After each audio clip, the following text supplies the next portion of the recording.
नमस्कार, आप देख रहे हैं इंडिया न्यूज। मैं हूं आपके साथ अनन्या बेदी।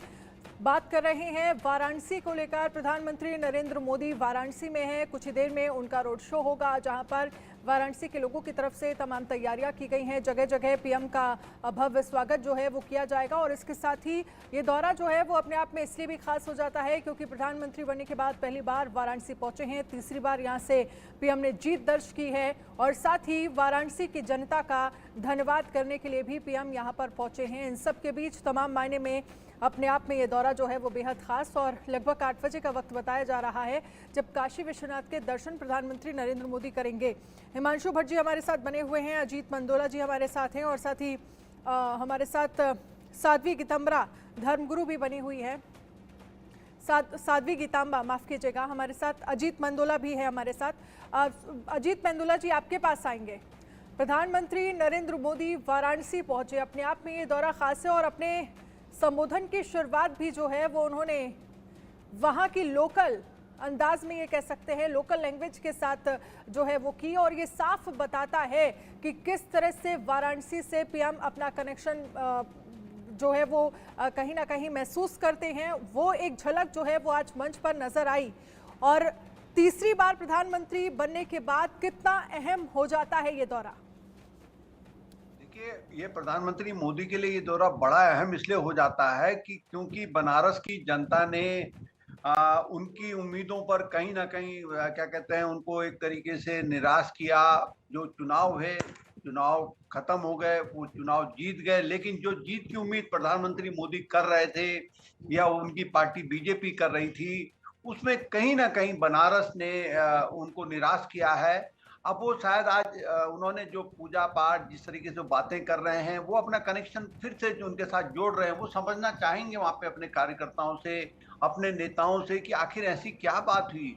देखिए कुछ खबर, तमाम तरह की खबरें वाराणसी को लेके आ रही हैं कि कार्यकर्ताओं ने काम नहीं करा, कार्यकर्ताओं ने जिस तरीके से सक्रिय होना चाहिए था उस तरीके से नहीं हुए।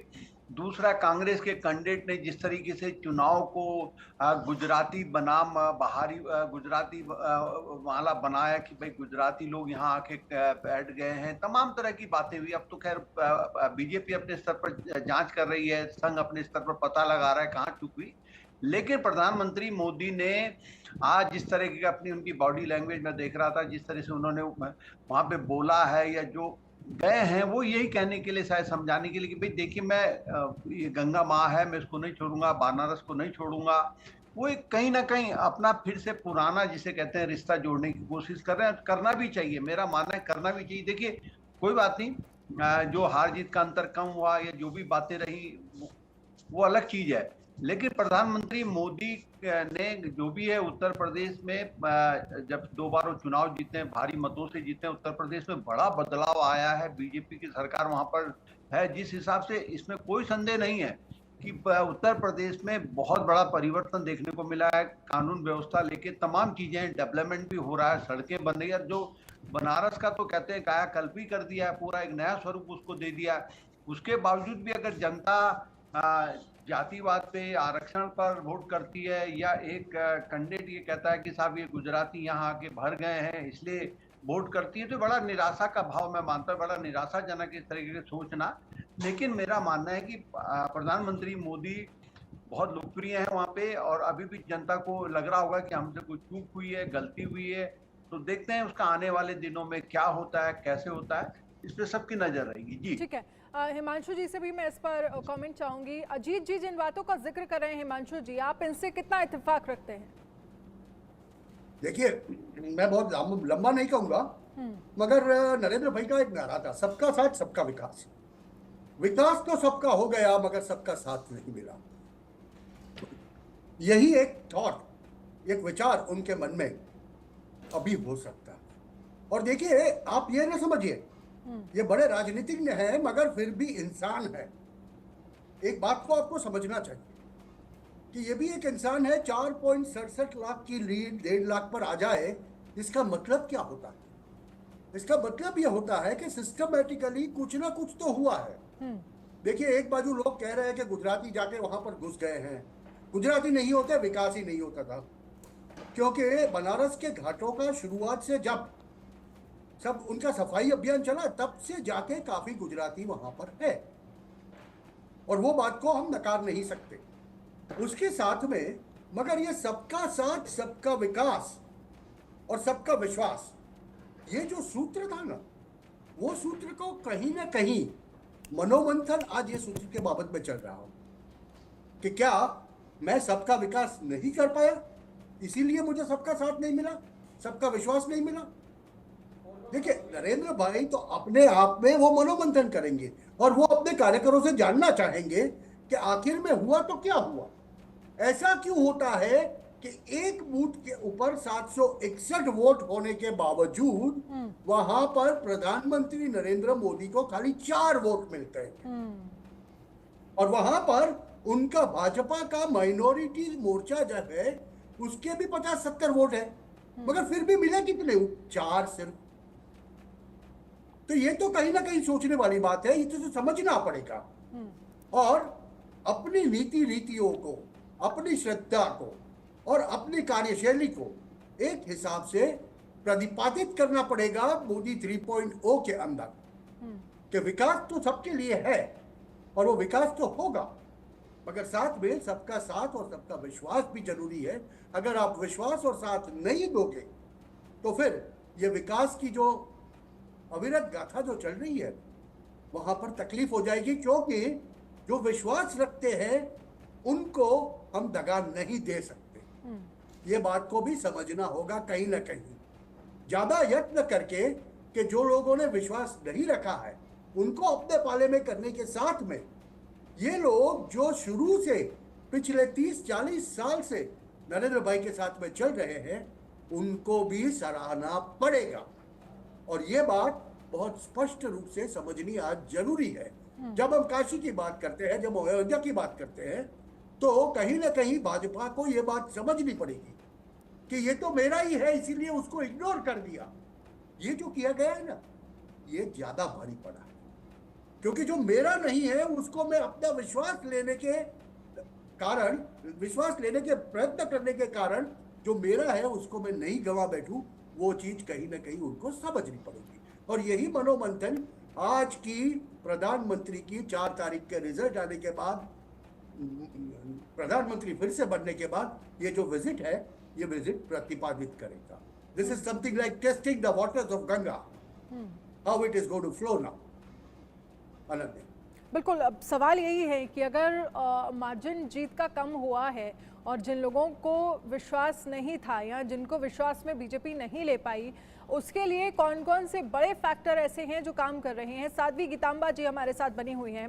साध्वी गीतांबा जी, जब कभी हम विकास की बात करते हैं तो सबसे पहले तस्वीर जो है वो बनारस की पेश की जाती है, और ये बात बिल्कुल सच है कि 10 सालों में बनारस का कायाकल्प जिस तरह से हुआ है शायद ही उत्तर प्रदेश या देश के किसी भी शहर का हुआ है। आप क्या मानती है?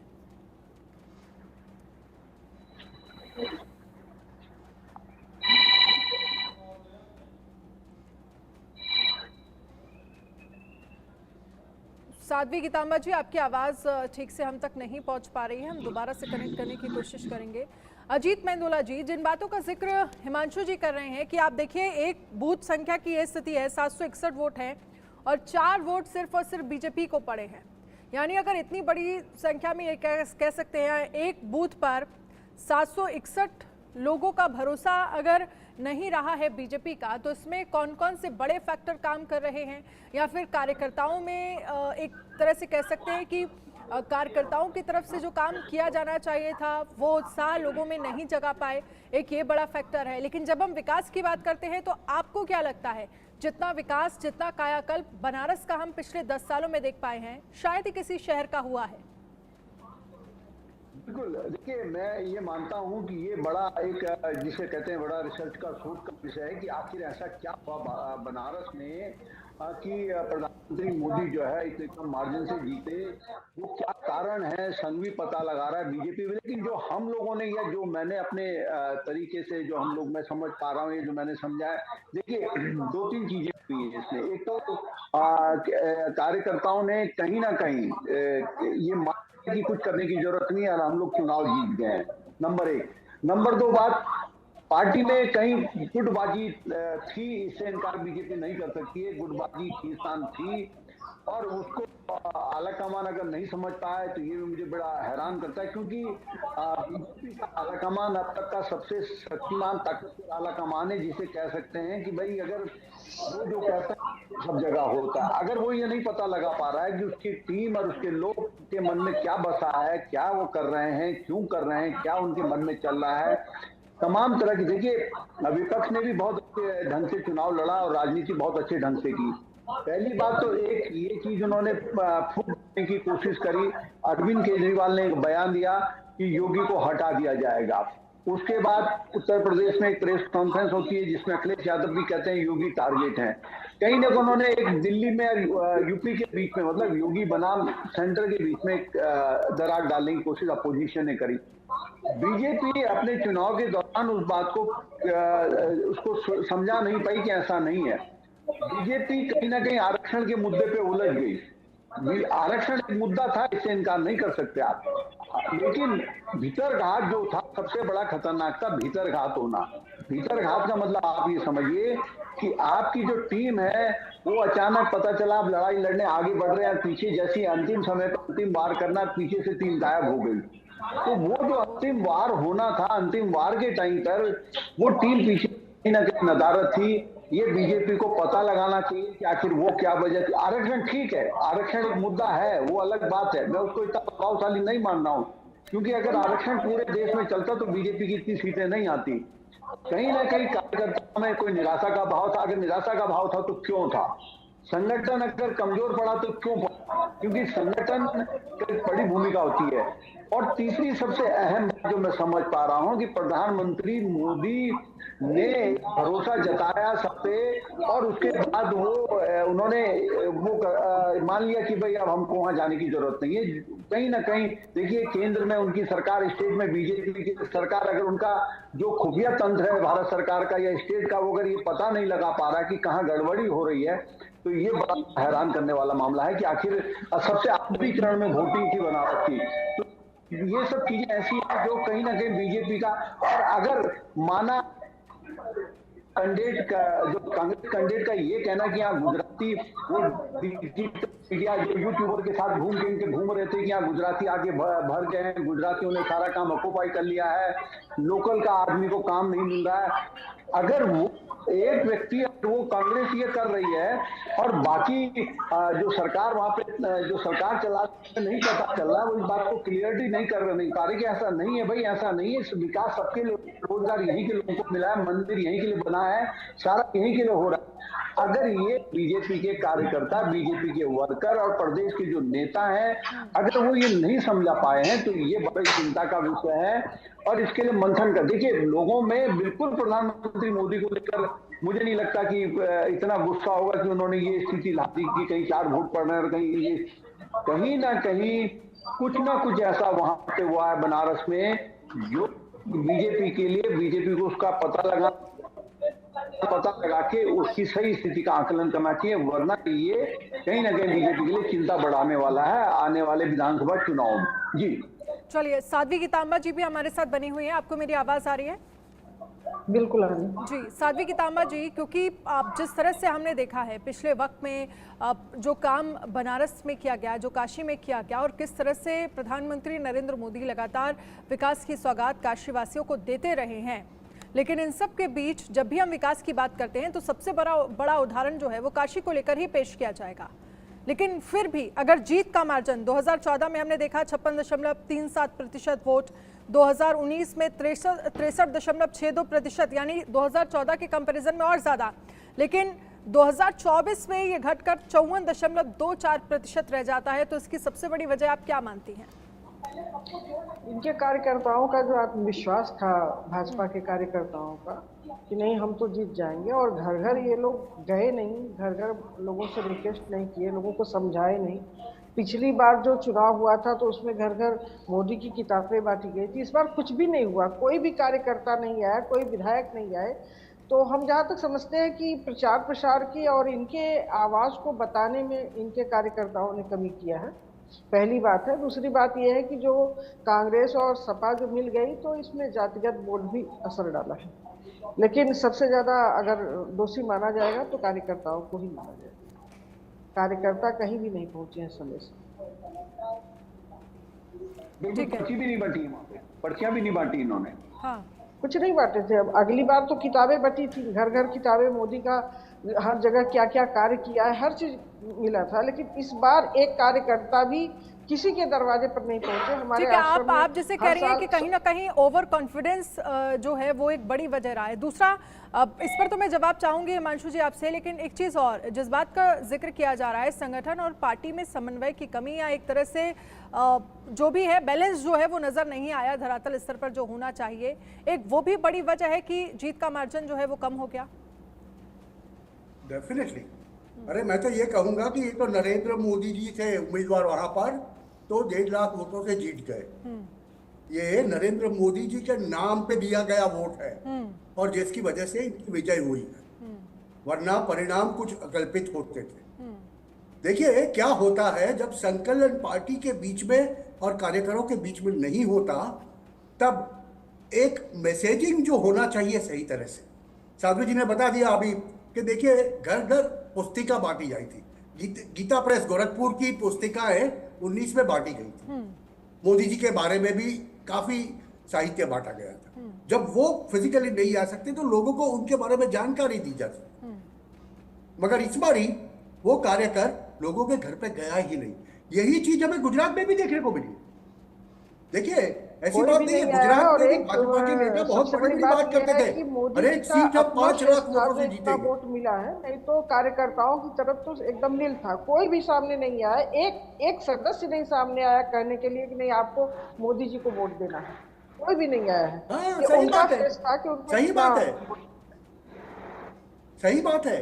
और कहीं ना कहीं ये मुझे तो दिखता है कि देखिए पहले ही दिन रिजल्ट के दिन हमने बताया था, और ये बात मैं आज फिर से दोहराऊंगा, कहीं ना कहीं भाजपा का एक कोर वोट होता है हिंदुत्व का और कार्यकरों का, वो तकरीबन 6 से 8% एट एन एवरेज हर एक कॉन्स्टिट्यूएंसी के अंदर होता है। और वो 6 से 8% वोट जब आपका शिफ्ट हो जाता है, शिफ्ट हो जाता है मतलब वो विपक्ष में जाके वोट नहीं करता, मगर वो जाके वोट ही नहीं करता, तब ये स्थितियां निर्मित होती है। क्योंकि ये वही 6 से 8% लोग हैं कि जो घर घर जाके दूसरे 25-30% लोगों को बाहर निकाल के वोटिंग करवाते हैं भाजपा के लिए। और जो चीजें इस बारी हमें यूपी में कतई नहीं आते दिखी। थे, कार्यकर्ता आते थे, लेकिन इस बार कोई भी नहीं ठीक दिखा। है। और ये स्थितियां पुस्तिका सिर्फ स्वयं विधायक वाराणसी बांटने के लिए आते थे, नहीं, साध्वी लेकिन कोई गीतांबा नहीं जी, आया। ये स्थितियां सिर्फ वाराणसी नहीं, मुझे लगता है पूरे उत्तर प्रदेश तमाम ऐसे राज्य पूरे थे जो यूपी घर में घर देखने को मिली। कार्यकर्ता जाते थे, समझाते थे, अपनी पार्टी के बारे में बताते थे, उपलब्धियां गिनवाते थे। वो चीजें इस बार नहीं हुई। आप सभी रहिएगा, आगे हम इस चर्चा को बढ़ाएंगे। लेकिन आज प्रधानमंत्री नरेंद्र मोदी ने चुनाव को लेकर क्या कुछ कहा है, सुनिए जरा। इस चुनाव में देश के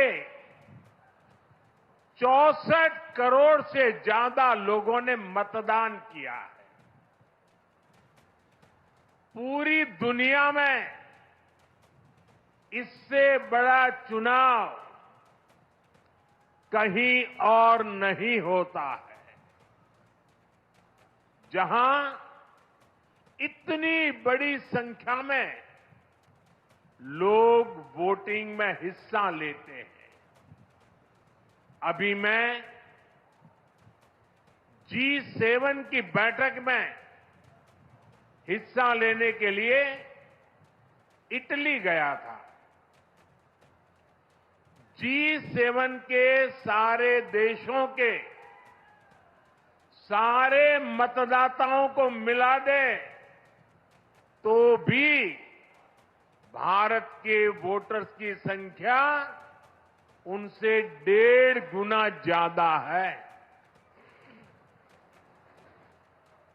यूरोप के तमाम देशों को जोड़ दें, यूरोपियन यूनियन के सारे मतदाताओं को जोड़ दें, तो भी भारत के वोटर्स की संख्या उनसे 2.5 गुना ज्यादा है। इस चुनाव में 31 करोड़ से ज्यादा महिलाओं ने हिस्सा लिया है। ये एक देश में महिला वोटर्स की संख्या के हिसाब से पूरी दुनिया में सबसे ज्यादा है। देखिए, प्रधानमंत्री नरेंद्र मोदी कहते हुए नजर आए कि महिला वोटर्स की जो संख्या है सबसे ज़्यादा भारत में है और दुनिया भर से अगर कंपेयर करें तो यहाँ पर सबसे ज़्यादा और बड़ी संख्या में लोग जो हैं वोट करते हैं। खास मेहमान लगातार चर्चा के लिए हमारे साथ बने हुए हैं और मैं अजीत मेंदोला जी के पास आऊँगी। अजीत जी, जिन बातों का जिक्र हम पिछले वक्त में करते हुए नजर आए हैं कि ये सिर्फ फर्स्ट सेकेंड थर्ड फेज, लगभग हर फेज में हमने इस बात का जिक्र किया है कि कहीं ना कहीं जो कार्यकर्ताओं का काम होता है चुनाव से पहले, वोटिंग से पहले, वो उस हद तक वाराणसी में कहीं ना कहीं मिसिंग नजर आया। हालांकि तमाम ऐसे राज्य हैं जहां पर उस तरह सोशल मीडिया पे जो कैंपेनिंग हमें नजर आई, जो एक्टिवनेस नजर आई, वो ज़मीनी स्तर पर जब हम जाते हैं, लोगों के घर, कार्यकर्ताओं से मिलते हैं। और साध्वी गीतांबा जी जिस बात का जिक्र कर रही थी कि पुस्तकें जो है वो 2019 में बांटी गई थी प्रधानमंत्री नरेंद्र मोदी के नाम को लेकर, उनके कामकाज को लेकर, वो सारी चीज़ें इस बार नहीं हुई। मैं स्टार्टिंग से बात करता हूँ, पहले चरण की वोटिंग की मैं बात कर रहा हूँ। पहले चरण की वोटिंग हुई थी राजस्थान, उत्तराखंड जैसे प्रदेशों में, और जब मैंने राजस्थान और उत्तराखंड में बात करी थी, ये खबर आई थी कि भाई देखिए एक आरक्षण को लेकर प्रधानमंत्री मोदी ने दूसरे तीसरे चरण से अपने को 400 पार पे बोलना बंद कर दिया। लेकिन उससे बड़ी हैरानी की बात ये थी कि जब मैं राजस्थान की बता रहा हूँ कि राजस्थान में जो बात, जयपुर एक बड़े जो लोकसभा सीट है, सेम स्थिति लोकसभा की जो बनारस में हुई कि कोई कार्यकर्ता घर घर जो पर्ची बांटी जाती है, आप जैसे दिल्ली में रहते हैं, दिल्ली में या नोएडा रहते हैं या कहीं रहते हैं, मैंने देखा है जैसे दिल्ली में मैं दिल्ली का वोटर हूँ, तो मेरे पास घर पे नहीं भी तो 3-3 4-4 जने आए, मैंने देखा केवल बीजेपी के आए, कांग्रेस और आम आदमी पार्टी का कोई नहीं आया। बीजेपी के 3-3 4-4 बार कार्यकर्ता पहुंचे, उन्होंने पर्ची दी कि साहब आपकी वोटिंग है, आपको वोट करना है। लेकिन जयपुर ऐसे तमाम जगह, उत्तराखंड, जयपुर, राजस्थान की कई और कॉन्स्टिट्यूंसी में, मेरे पास तो यहाँ तक रिपोर्ट है कि इतनी बड़ी पावरफुल पार्टी जिसके पास केंद्र में भारत सरकार में, स्टेट में सरकार है, पैसे से संपन्न है, उनके कार्यकर्ता संघर्ष करते देखे गए, मेज लगाने के लिए जूझते देखे गए, पैसे की कमी देखी गई। तो कहीं ना कहीं पर्ची बांटने की बात तो बहुत दूर की रही, घर घर में जाके दरवाजा खटखटाना कि साहब आपका ये वोटिंग है, आपका ये, आपको इस जगह वोट जाके डालना है, वो करने तो बहुत दूर की बात रही। ये तक दिक्कतें आई हैं इस बार। तो वो ये बीजेपी के लिए, जो बीजेपी मेरा मानना है कि दुनिया की ऐसी सबसे बड़ी पार्टी है जिसके पास बहुत अनुशासन वाला कार्यकर्ता है, जिसके पास तमाम ऐसे अग्रिम संगठन हैं, जो ऐसे संगठन हैं जो कि बिना स्वार्थ के काम करते हैं। अगर उस पार्टी की स्थिति कांग्रेस की जैसी हो गई है कि संगठन कमजोर हो गया है, कार्यकर्ताओं ने काम नहीं किया है, वो जाके उन्होंने ये मान लिया कि 22 जनवरी में जब रामलला की मूर्ति स्थापित हो गया, उसके बाद ये मान लिया कि अब हमें कुछ करने की जरूरत नहीं है। प्रधानमंत्री मोदी के ये जो ओवर कॉन्फिडेंस है वो सबसे ज्यादा उत्तर प्रदेश में देखा गया, और नुकसान भी फिर सबसे ज्यादा उत्तर प्रदेश में ही हुआ। नहीं, सभी जगह देखा गया। देखिए मैं आपको एक आंकड़ा बताता हूँ। उत्तर प्रदेश में अगर बीजेपी 60 सीटें भी ले आती, पिछली बार 62 थी, 60 भी ले आती, और राजस्थान में 20 सीट ले आती, 5 सीट का नुकसान करने। आप हमारे साथ रहिएगा, आगे हम इस चर्चा को बढ़ाएंगे। आकाश यादव वाराणसी से हमारे संवाददाता भी जुड़ गए हैं। आकाश, क्या कुछ प्रधानमंत्री नरेंद्र मोदी के संबोधन की बड़ी बातें रही, और इसके साथ ही क्योंकि एक बार फिर से वो महिलाओं का जिक्र करते हुए नजर आए, चुनाव को लेकर उन्होंने कहा कि सबसे बड़ी संख्या में महिला मतदाता जो है वो भारत में है, जो वोट करते हैं, सबसे बड़ी संख्या में यहाँ पर वोटिंग होती है, और इस तरह का चुनाव दुनिया भर में कहीं नहीं होता। देखिए, प्रधानमंत्री हर बार की तरह इस बार भी जब काशी पहुंचे तो वो न केवल हर हर महादेव का जय घोष लगाया, बल्कि सभी काशी वासियों का आभार दिया। उन्होंने भोजपुरी के स्वर में कहा कि हम जीत के फिर से काशी आ गए बानी, और काशी के लोगन को हमार धन्यवाद, आभार बा, आपका आभार बा। यानी कि सबसे पहले उन्होंने काशी की जनता का आभार प्रकट किया। उसके साथ ही ये भी कहा कि काशी की जनता हमें तीसरी बार सांसद और देश का प्रधानमंत्री बनाने का अवसर दिया। तो जिस तरीके से हमारा कार्य चल रहा था, वो कार्य तीसरी बार और भी ज्यादा मेहनत से हम करके दिखाएंगे। किसानों के लिए लगातार हमारी सरकार रेडी रही है।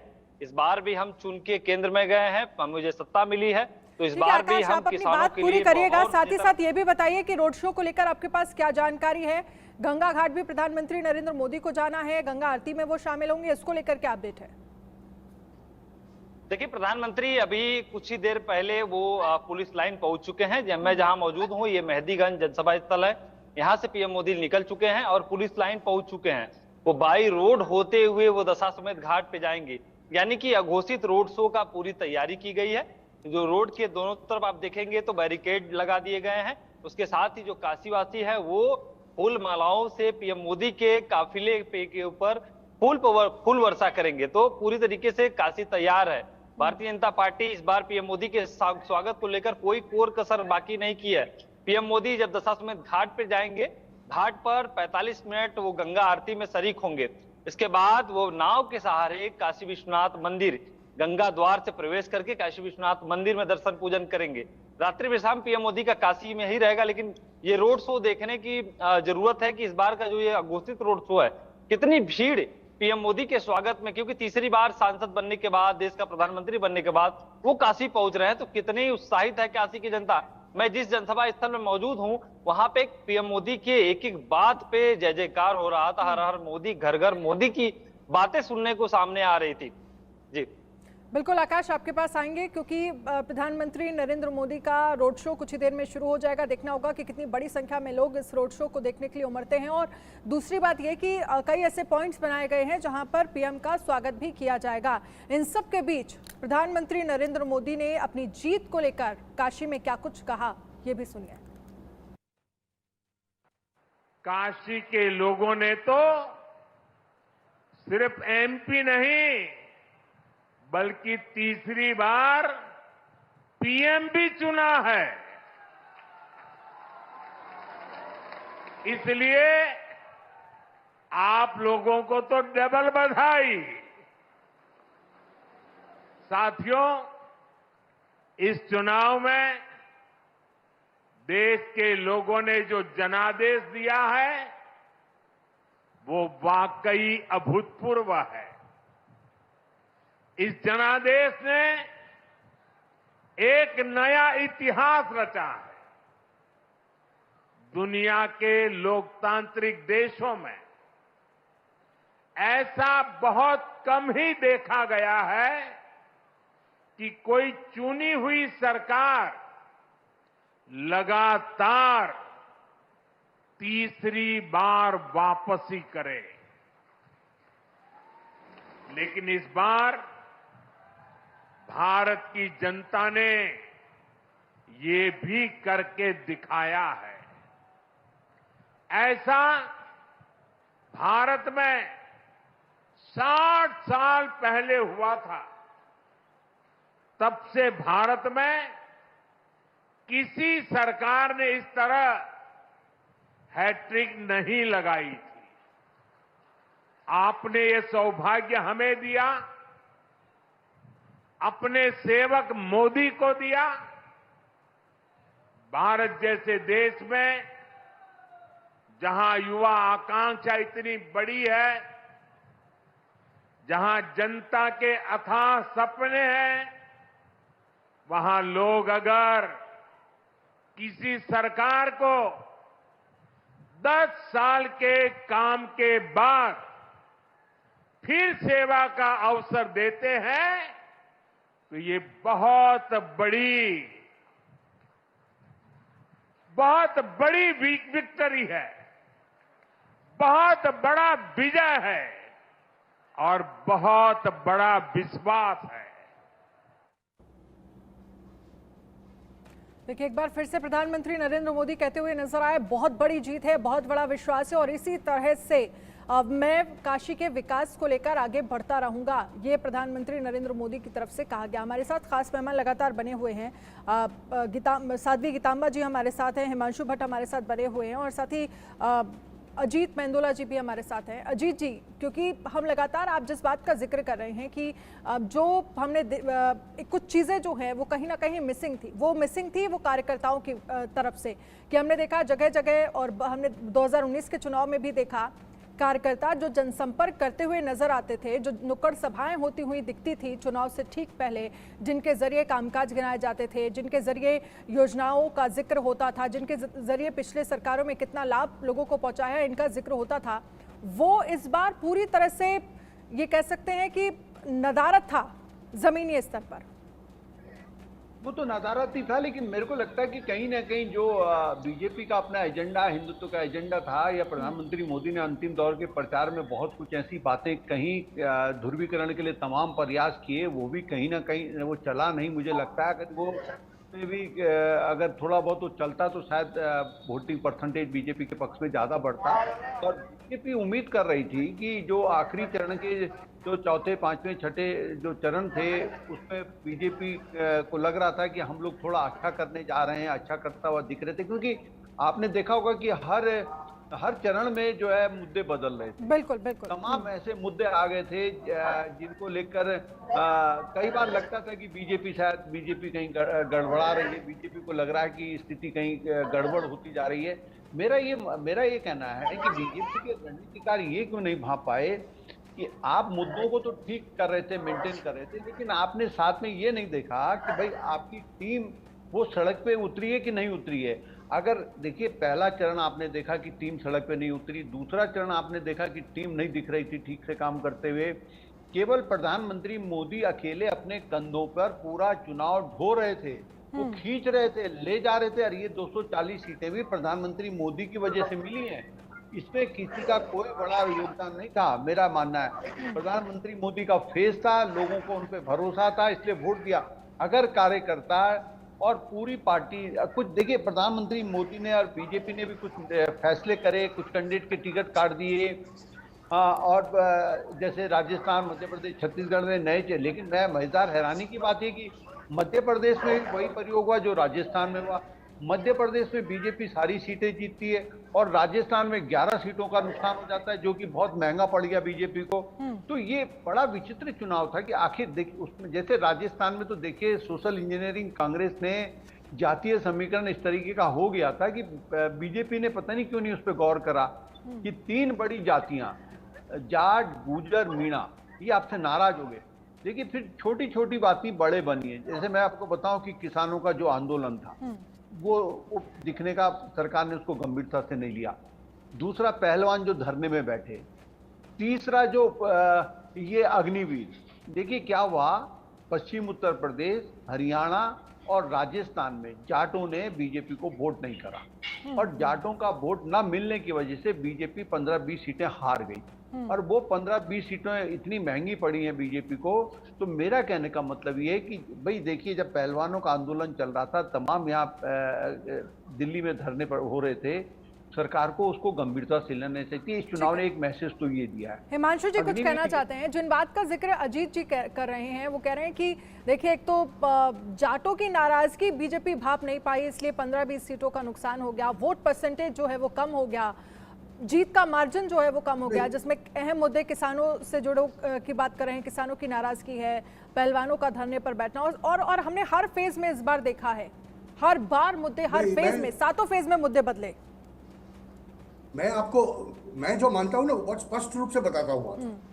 देखिए, नैरेटिव का खेल था और नैरेटिव का खेल हमेशा भाजपा ने डिफेंसिव खेला। इस चुनाव के अंदर जो दिख रहा है मुझे, मैं आपको एक एग्जांपल देता हूं कि जैसे केजरीवाल बाहर आते हैं और कहते हैं कि मोदी जी योगी जी को निकाल देंगे, अमित शाह को बिठाना। अभी ये नैरेटिव चलाया और उसको काउंटर भाजपा ने कैसे किया? भाजपा का आईटी सेल वहां पर एकदम नाकारा निकला। उन्होंने कुछ जमीनी तौर पे काम ही नहीं किया।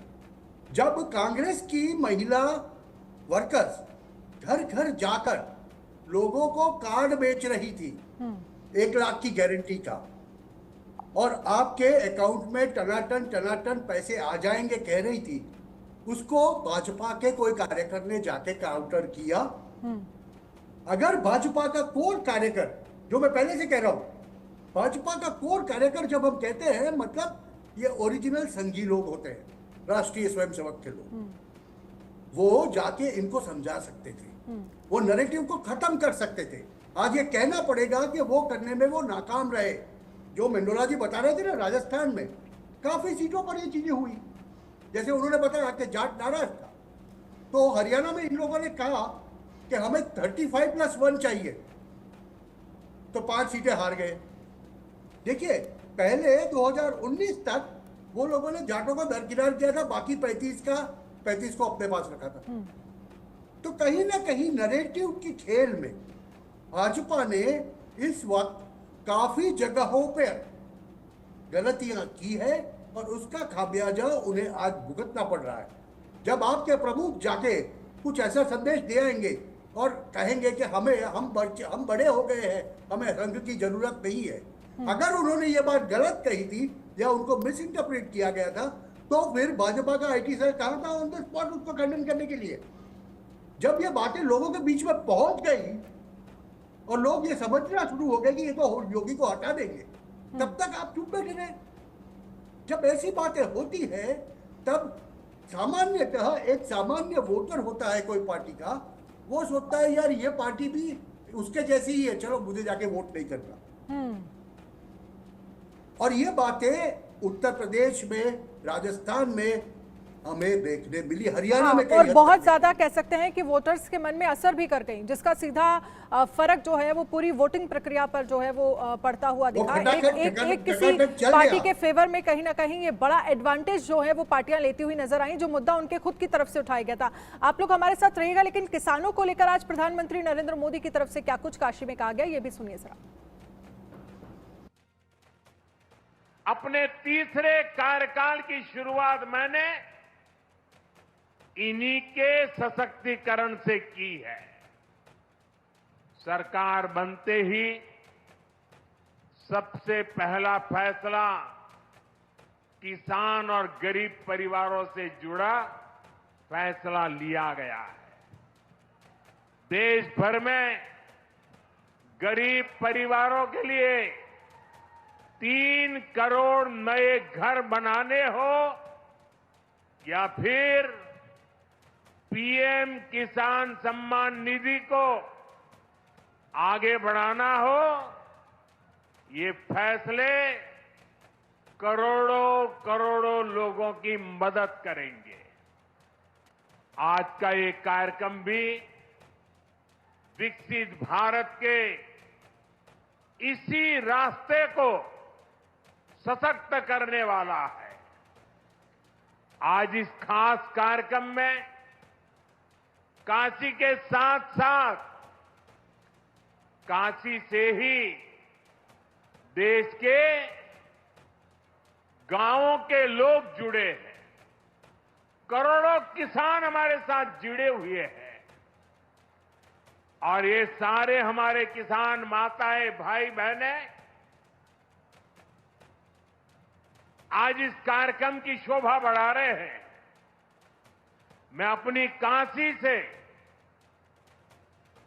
हिंदुस्तान के कोने कोने में, गांव गांव में आज टेक्नोलॉजी से जुड़े हुए सभी किसान भाई बहनों का, देश के नागरिकों का अभिवादन करता हूं।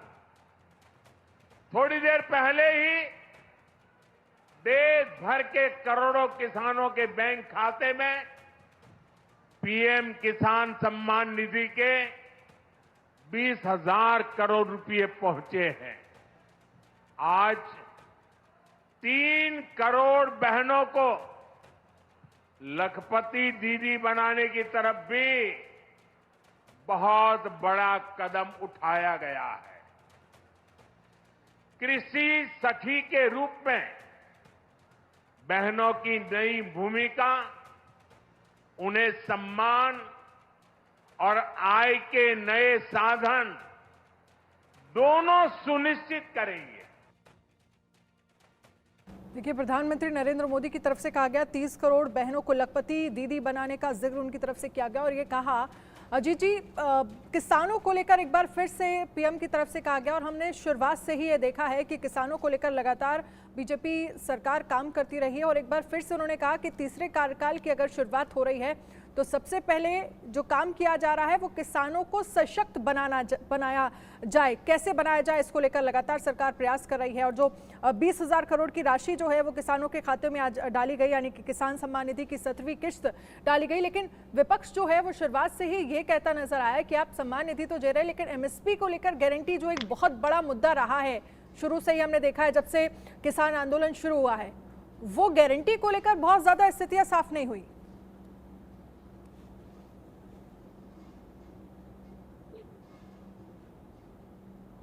अजीत जी, आपको आवाज आ रही है? आपसे सवाल है। हाँ, पूछे। मैं थोड़ा सुन नहीं पाया था शुरू में जी। आप किसानों को लेकर पूछ रही हैं ना कि जी किसानों जी को जी लेकर जी आप नहीं पाए। देखिए, मैं वही आपसे कह रहा था कि किसानों का और कांग्रेस ने किसानों का एक बड़ा मुद्दा बनाया, एमएसपी को लेकर तमाम घोषणाएं करी। और शुक्र है, मैं तो ये कहूंगा कि जो कांग्रेस ने एक आखिर में एक बड़ी घोषणा करी कि हम 10 किलो अनाज देंगे, वो 10 किलो वाला अनाज का मामला अगर वो शुरुआती दौर में घोषणा पत्र के बाद कर देते तो वो जिस तरीके से 1 लाख के झांसे में शब्द इस्तेमाल, 1 लाख वाला मुद्दा इनका चलता हुआ दिख गया था एक बार के लिए। वो 1 लाख रुपए देने वाली बात जो महिला 8,500 रुपए खटाखट वाली बात जो थी, कहीं ना कहीं गरीब आदमी को वो हिट कर रही थी। हालांकि वो एक ऐसी राशि थी 36 लाख करोड़ जो कि असंभव था। वो एक तरीके से मेरा मानना है कि कांग्रेस ने वो जो मुद्दा बनाया वो एक ऐसा मुद्दा बना दिया कि अगर वो किसी भी सरकार के लिए बहुत कठिन काम है वो करना। मतलब वो महिलाओं को, अगर आप देश की महिलाओं की संख्या आप अनुमान लगाएं कितनी है, और उस हिसाब से अगर हर महिला को 1 लाख रुपए देने की बात आप कर रहे थे साल में, तो एक बहुत बड़ी धनराशि थी वो। लेकिन वो मुद्दा कहीं ना कहीं क्लिक करा है। इसके अलावा जो अनाज वाली बात थी कि मोदी सरकार 5 किलो अनाज दे रही है, कांग्रेस ने कहा कि 10 किलो देंगे हम। तो मेरा कहने का मतलब यह है कि ये देश में बड़ा एक अजीब सी चिंता का विषय है कि ये जो मुफ्त वाला मामला है, ये मुफ्त का मामला कहीं ना कहीं सरकारों के लिए भी ये चिंता का विषय होना चाहिए। कई बार एक अच्छी सरकार पता चला कि इस समय जो चुनाव हुआ था, ये चुनाव इस तरह का चुनाव दिख रहा था जिसमें किसी तरीके से साम दाम दंड भेद करके प्रधानमंत्री मोदी को कुर्सी से हटाना है और किसी तरीके से विपक्ष सत्ता पाना चाहता था। उसके लिए वो किसी भी तरह की घोषणाएं करने को तैयार था। इसलिए राहुल गांधी ने जिस कांग्रेस पार्टी ने आरक्षण के मुद्दे से हमेशा दूरी बनाई, आरक्षण को इंदिरा गांधी जो का खुद का नारा था, ना जात पर ना पात पर मोहर लगेगी हाथ पर, लेकिन वो कांग्रेस पार्टी आज जाति की राजनीति कर रही है। जाति की राजनीति इस हद तक कर रही है कि वो कह रही है कि हम आरक्षण का जो तमिलनाडु में जिस तरह से आरक्षण दिया जाता है उस कैप को हटा देंगे। उन्होंने तमाम ऐसी बातें करी हैं और अभी भी कर रहे हैं। तो मेरा कहने का मतलब यह है कि ये चुनाव बीजेपी ने थोड़ा सा हल्के ढंग में इसलिए ले लिया, या तो ये मान लिया कि अयोध्या में रामलला की मूर्ति के बाद और प्रधानमंत्री मोदी के 400 पार के नारे के बाद किसी को कुछ करने की जरूरत नहीं है। लेकिन मेरी हैरानी यह है कि 7 चरणों का चुनाव बनाया, 2.5 महीने ही चुनाव चला, एक दिन की 1 मिनट की रिपोर्ट। मेरा अपना अब तक का जो पत्रकारिता का अनुभव है 32-33-34 साल का, हम लोगों को भी पता लग जाता है कि कहाँ माहौल किस तरफ को जा रहा है, क्या होना चाहिए। ये लोग तो इतनी बड़ी सरकार चला रहे हैं, इतनी बड़ी राजनीतिक दल चला रहे हैं, इनको क्यों नहीं पता चला कि पहले चरण में, दूसरे चरण में, तीसरे चरण में कि कहाँ कमियां रह रही। क्यों नहीं अपने कार्यकर्ताओं को आह्वान किया कि भाई आप निकलो, संकट आ गया है, ऐसा संकट है, अगर इस संकट में हम चूक गए तो बहुत दिक्कतें आएंगी। तो कहीं ना कहीं बीजेपी के रणनीतिकार जो, देखिए मेरा मानना है, ये इसमें मेरे को कहने में कोई गुरेज नहीं है, देखिए घमंड तो हो गया था, ये घमंड ले डूबा बीजेपी के। कांग्रेस को भी घमंड ही ले डूबा था और कांग्रेस अभी भी घमंड से उभरी नहीं है, भले ही 10 साल सत्ता से बाहर है। तो बीजेपी के जो मीडिया सेल के लोग हों, आईटी सेल के लोग हों, वो मुझे लगता है कि कहीं ना कहीं इस बार या तो उनके पास ठीक से रणनीतिकार नहीं थे या उन पे कोई बंदिशें थी, क्या थी, ये खोज का विषय है। वो कर रही होगी बीजेपी अपने तरीके से, क्योंकि अब बीजेपी को आए दिन ये सरकार 5 साल चलेगी या प्रधानमंत्री मोदी पहले चुनाव कराएंगे, ये देखना हो। चलिए, बहुत बहुत शुक्रिया आप सभी खास मेहमानों का हमारे साथ इस